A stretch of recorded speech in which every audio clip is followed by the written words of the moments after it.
Let me paint a picture. You've gone on a date and it just happens to be with your dream woman. You connected. Things are moving exactly how you wanted. The intimacy is awesome. Then reality sets in, the alarm clock goes off, and you wake up because you're still single and struggling to find love. I'm Renee Slansky for the Attractive Man team, and in this video, I'm going to be brutally honest with you and tell you the 7 reasons why you're still single and struggling to find a relationship.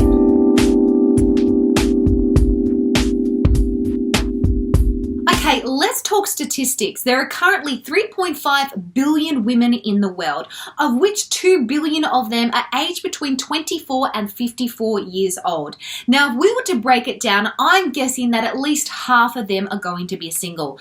That means that there is literally 1 billion women out there who are looking for love. So why then can't you find one to have a relationship with? Why are you struggling and going from date to date and never really getting anywhere? Well, here are my 7 reasons for you. Number 7, you don't know what you want. I want you to think of relationship as a roadmap. If you're here and you want to get somewhere but you don't actually have a point of reference, you're going to get lost in between. It is incredibly important before you actually start looking for love that you know what it is that you're looking for. Otherwise, you don't have a point of destination on that map to actually head towards, and you won't be able to identify it when it actually comes along. So here's what I want you to do. I actually want you to sit down and get a piece of paper and pen, or pull out your phone, and I want you to write the top 5 qualities that you would use to describe the type of woman that you want and the type of relationship that you want. Now, working out what type of relationship you want, whether it is a long-term or a casual, will help you narrow down the type of woman you need to actually attract in order to be able to make that a reality. The second thing I want you to do is actually ask yourself, if this is what I want, what is it that I actually need to do in order to be able to make that come into existence? Do I need to be more proactive with dating? Do I need to actually step up my game with my style? Do I actually need to initiate more conversation with women? You are responsible for what happens in your love life because you are the common denominator of everything that you do. Therefore, it is up to you to actually be proactive in making sure that your love life actually becomes a reality instead of this kind of crappy sort of myth. Now, the clearer that you are about what it is that you truly desire, the easier it will be to be able to identify her when she actually comes along. Now, before I give you the second step, you have to subscribe right here and right now. Number 6, you need to sort out your baggage. We are all adults now and no one is coming to rescue us. What we do and how we choose to react to life is our problem because we are the common denominator in our own world. This means that whilst we are our own problem, we are also our own solution. And if you're finding that you're dating girls and putting in all this effort and it actually isn't getting anywhere, then chances are you need to sort your crap out and your baggage is hindering you from actually being able to progress. A high value woman that you want to attract isn't going to put up with a guy who allows his past to get in the way of the present and the future. So stop making excuses, being bitter, being angry, and focusing on what went wrong, and start taking accountability and responsibility for what you can do right now to make sure that your future and present is even better. Having a great relationship is about 2 people who understand the power of letting go of stuff that isn't serving them anymore. Now, what I want you to do is I actually want you to do a little bit of an exercise for me. I want you to grab a suitcase and I want you to load it up with weights and stuff that weighs about 20 kilos, and I want you to drag that around with you. Maybe even take it on your next date. Take it to the shops with you. Wherever you go, take that suitcase with you. Now, obviously, that suitcase is going to be really annoying, really obvious, and it's going to hinder your movement and your ability to be able to connect with somebody on an emotional level. Why? Because all they're going to do is focus on that suitcase, and all you're going to think about is, I've got this bloody suitcase with me. Now, obviously, this suitcase is an example or a metaphor of carrying our baggage around with us, whether it is your past hurts from your divorce or your relationships, or having women reject and ghost you, which we did a video about. Okay, this is why you need to choose to let go regardless of what has happened, so that you can actually move forward and communicate to an amazing woman that you are a guy who's dealt with your past and you're ready to to just be there in the present. So the question is, how do we actually get rid of our baggage? Well, here is an exercise that I want you to do. I want you to, again, grab a piece of paper and pen and write down every single person that has hurt you, whether it's male, female, someone you've had a romantic relationship with, or maybe even just a family member. You will know because when you think about them, it'll really trigger something inside you. Once you've actually written down their name and the offense, I want you to hold that piece of paper and I want you to say out loud, I forgive you, Mark, for wronging me in this way, and I choose to release you and myself of this pain. Now, I know that might seem really kind of crazy and I can't believe this woman's saying this, but guys, this is actually an exercise that psychologists and counselors use around the world. And if you want to start really getting progress in this area of your life, you have to get to the core root of what those issues are and make sure that you're actually dealing with them instead of just living in denial and then wondering 5 years, 10 years on why you're still single. Number 5, you are scared of commitment. Guys, you have to choose to commit if you want to be able to move forward and have a great relationship. Now, I'm going to say that yes, there are a lot of men out there who are afraid to commit, but just because you're in this company of men who don't want to commit doesn't mean that you're in good company. And the reality is if you want to actually build something with someone, there has to be this certainty that there is trust between you both, that you're on the same page, that you're wanting the same things, and that you're both heading in the same direction. It's time to grow up and realize that committing to someone is not a prison sentence. It doesn't limit yourself as a man or what it is that you want to do if it is with the right woman.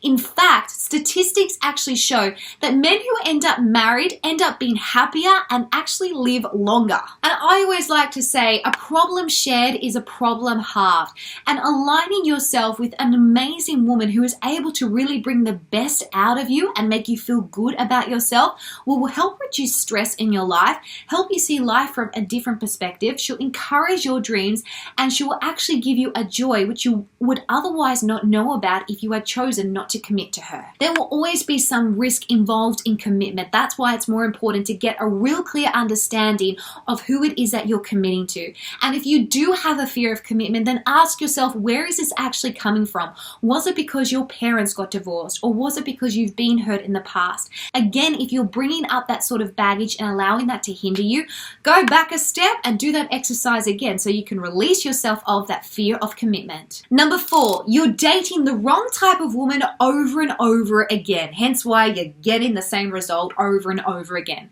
Now, we can't necessarily choose who it is that we're attracted to or who it is that we really are drawn to and want to date, because we all have a type. But I firmly believe that we can choose who it is that we fall in love with and who it is that we invest into. Now, not all women are out there trying to suck you dry of your money and take everything that you have. Shocker, I know. There are amazing women out there. The problem is you can't tell the difference between the good ones and the bad ones. So it's really important that you learn to actually take your time to get to know someone's character when you date them. And the best way to do that is to see what they are consistent in by putting them under different circumstances and basically setting the pace. Don't rush into investing into someone before you actually get to know a little bit more about who they are. Now, one of the things I actually do with my clients is I get them to look at their previous relationships, because what happens is if we're drawn to a certain type of person, there's usually going to be similar characteristics either in features or habits or words that identify that person as our type. Now, if you have a certain type that isn't actually good for you, I want you to actually do a mug lineup, meaning get all your exes, not literally, but think about each and every one of those women that you've been involved in and ask yourself, okay, were there similar patterns, qualities, characteristics in each one of those women that is an indication that that is my type and that it's not actually good for me? Then, of course, we need to actually make sure that you learn how to educate yourself on how to fall in love with what is good for you. It doesn't mean that you have to give up what it is that you really desire and go completely the opposite. It's more about making sure that you are able to identify things straight away so that you can stop yourself from falling in love with the wrong women, and so that you can learn to appreciate the good qualities about maybe women that you wouldn't initially be attracted to. Number 3, you're not making room for anybody in your life. Now, I understand that as a man, you want to have your ducks lined up in a row. You want to make sure that everything's kind of in place before you invite a woman into your world. But the truth is, if you wait too long, then she's never going to feel that she can actually have a place in your world because, let's face it, you haven't made space for her. So this is why it's incredibly important to make space before she arrives so that she doesn't have to fight for that position. It's not about trying to squeeze her in when you feel like everything is perfect. It's about learning to be flexible and adjust in such a way that you realize her entering your life is going to actually add value to it rather than hinder you from achieving your goals. So here's what I want you to do. The first thing is this. I actually want you to spend 1 to 2 nights a week doing something that if she was with you, you would be doing it with her. Now, obviously, she's not in your life right now. So what you can do instead is go out and maybe go on a couple of dates or go and do social events.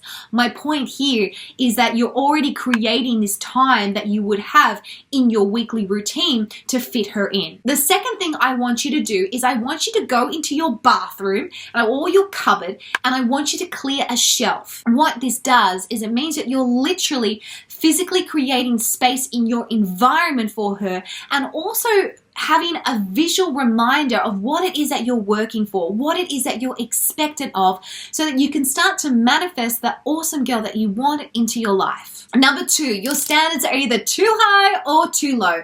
Guys, stop turning this into a guessing game and just get educated on what a healthy and realistic standard is in a relationship. Otherwise, you're going to end up alone for the rest of your life. Now, the 2 biggest indications of a healthy relationship is peace and progress. And if you don't have either of them, then chances are your standards are off course. If your standards are too low, then you're never really going to feel that you're satisfied in that relationship because you're going to have women walk all over you or you're just not going to be really attracted to that girl. On the flip side, if your standards are too high, you're going to isolate yourself because you're going to feel that you're never pleased with who it is that you have and she's never going to do enough to actually keep you happy. Okay, lastly, number 1, you don't have a clue about women. Guys, this is pretty big and it is integral that you get educated on women and it's not hard. Literally, subscribe to our YouTube channel. We give away all the information that you need to know. We aren't this overcomplicated species, even if you've experienced that. It's basically a lack of knowledge on knowing what it is that we want and need in order to be able to feel that we are getting value from you as a man. Because the truth is, if we don't see you as someone that adds value to our life, we're not going to continue to invest in you and we won't be committing to you. Here's the thing, a lot of the time we just want to feel that we're a priority, that we have some sort of security in our relationship with you and that we feel beautiful. That's it. Those are the top 3 things that we actually want to know that you're able to bring us. Now guys, if you're someone that really struggles with understanding women, then you have to do one of our boot camps because we are literally going to teach you what it is that women want, how to actually tap into that and come across as a man that she will continually desire. But if you're also someone that really kind of needs to steer the conversation and go in the direction so that you can come across as a confident and desirable man, then I want you to download our free escalation cheat sheet right now. The link for that is simply in the bio below, or you can click on the image down below. In this escalation cheat sheet, we are going to give you the proven techniques in order to be able to come across as confident, in order to be able to lead the conversation, lead the date, and do what it is that you need to do in order to be able to start building the foundation of a strong relationship. If you want to know how we tick, then make sure you invest into this area of your life so that it can just become easier and so that you can finally move forward. Okay, well, that was a lesson and a half, and I hope that you guys got value out of that, and I hope that you really do those exercises. So here's what I want you to do. I want you to not only subscribe and give us a thumbs up because you liked this video, hopefully, but I want you to actually comment below and actually say, yes, I've done the homework, Renee. That's all you need to put, and then I know that you are actually doing something about moving forward in your love life. Alright guys, that's it for me. Don't forget to once again download our free escalation cheat sheet and do the boot camp if you need to. Stop wasting time. In the meantime, I'll see you in my next video. Bye for now.